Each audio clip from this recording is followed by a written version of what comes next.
This morning for our first full day of Sip and Stroll. And without further ado, I'd like to introduce to you Ricky Debler. He's the president and CEO of the San Angel Inn and our host this morning. And Ricky's been working here as a participant with Walt Disney World for 28 years. Wow. So a lot of history that he's going to impart to you, but mostly about this wonderful new restaurant that we're enjoying this morning. So everyone, please give a round of applause for Ricky Debler. Thank you, Stephen. Well, bienvenidos, buenos días to La Hacienda de San Angel, which is our latest venue here at the Mexican Pavilion. As you know, we've been open now for approximately 3.5 weeks from soft opening, and we're moving forward. La Cantina de San Angel, which is our QSR or fast food, which is adjacent to this beautiful facility. I've been, well, number one, most of you might not think that I'm Mexican, but actually I grew up in Mexico. I was born in Mexico City. I came here when I was 23, and we had for the opening of Epcot in 1982. And I've been involved and working with Disney for 28 years.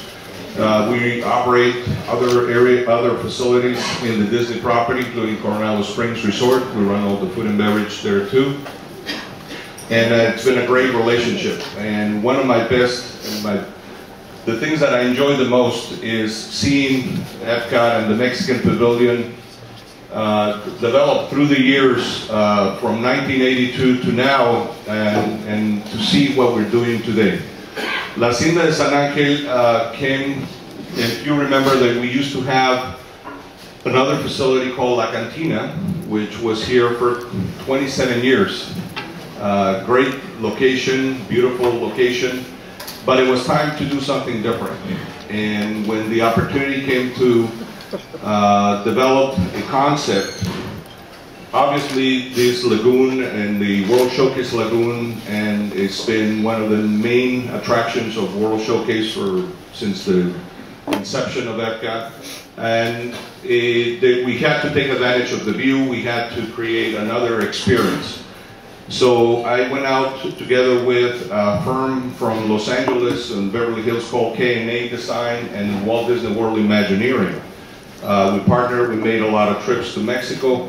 We still operate, my family, we founded a restaurant in Mexico City called San Angel Inn, which has been in operation since 1963.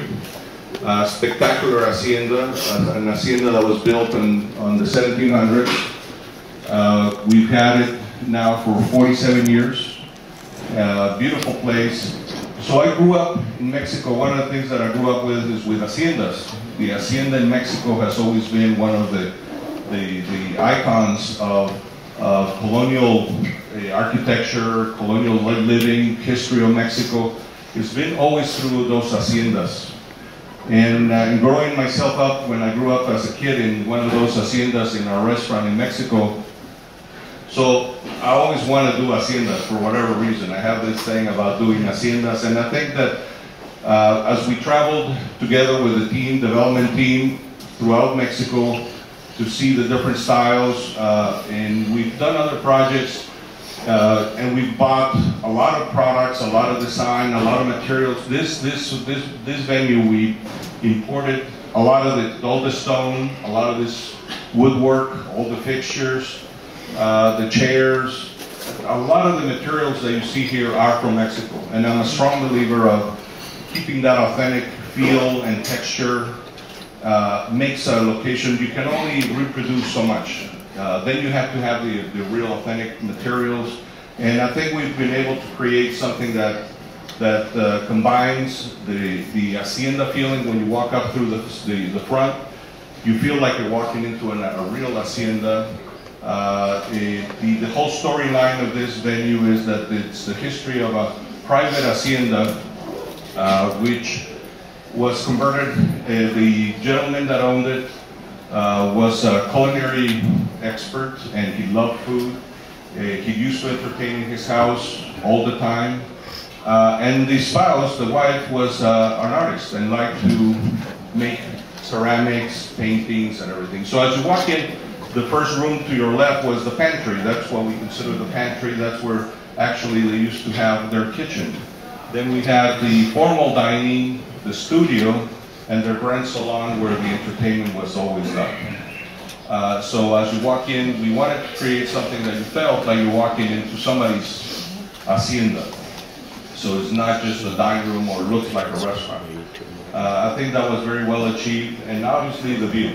The view of this location really is the showcase, is the key showcase of this restaurant.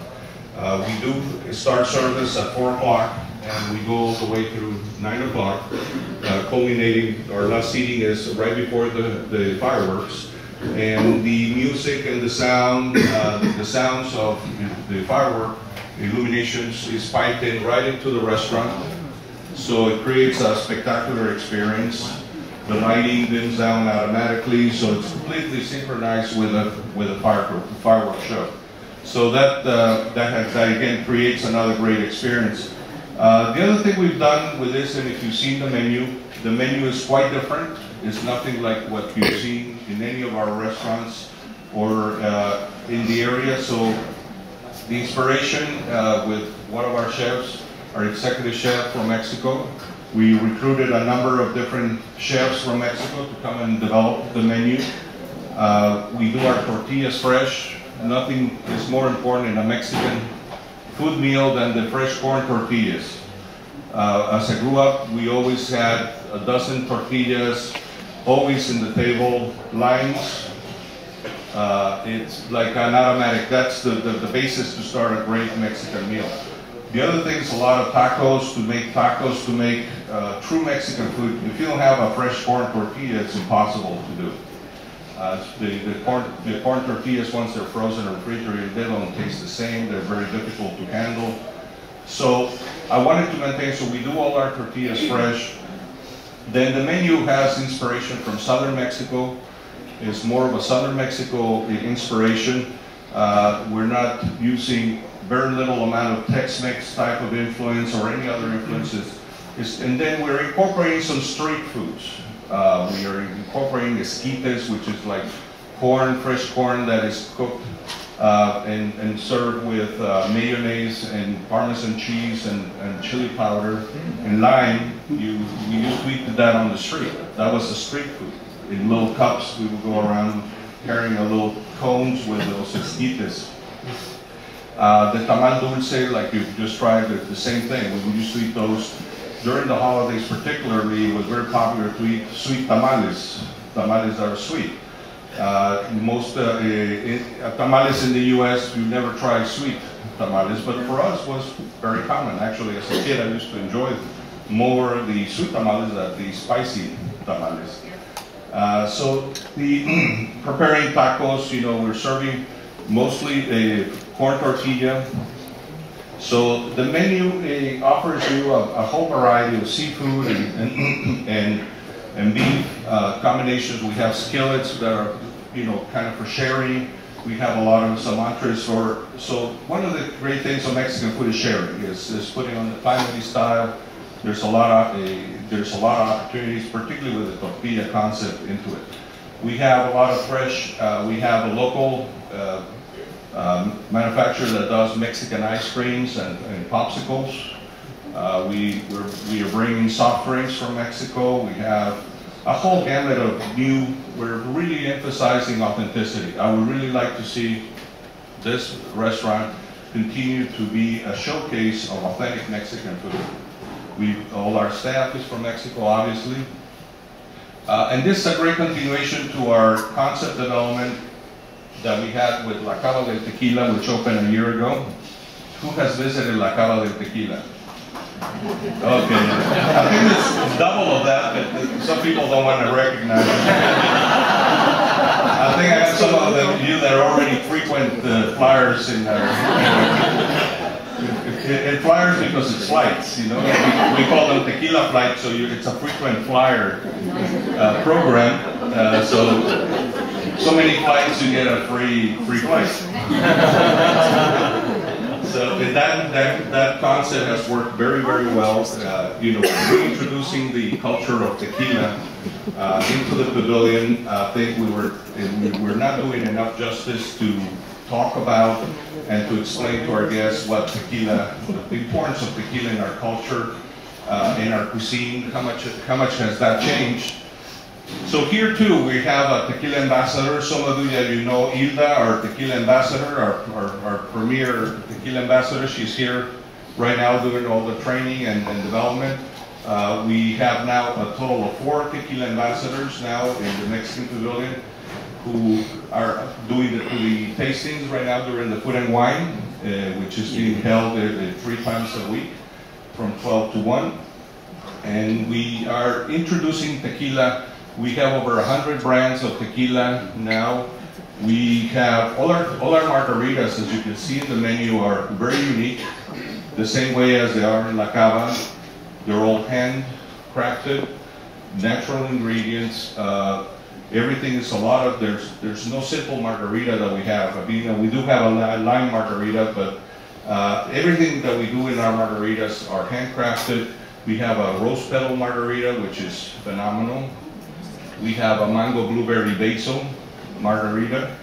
We're serving, in La Cava, we have avocado and jalapeno margaritas, which have been extremely popular.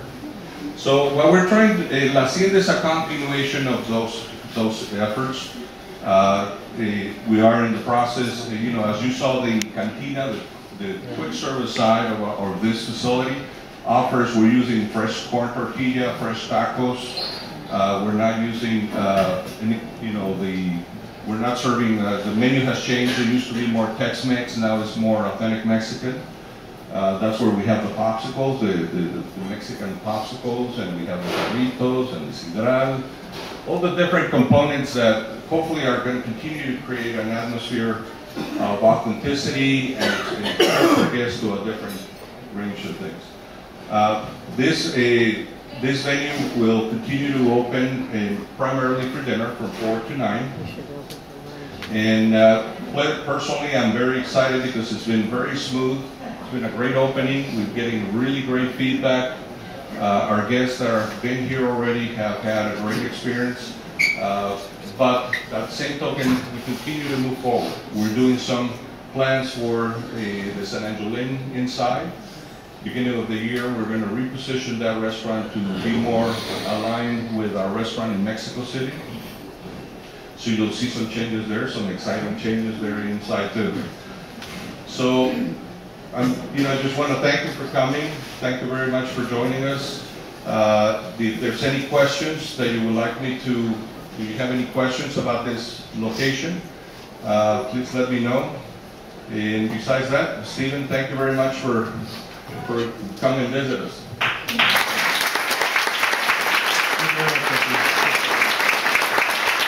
I hope you all enjoyed your breakfast and the hospitality of Ricky and his team. We'll wrap up a few more minutes just if you want to finish your pastries or coffee, and then we'll head over to the Odyssey in about 5-10 minutes. All right? Thank you.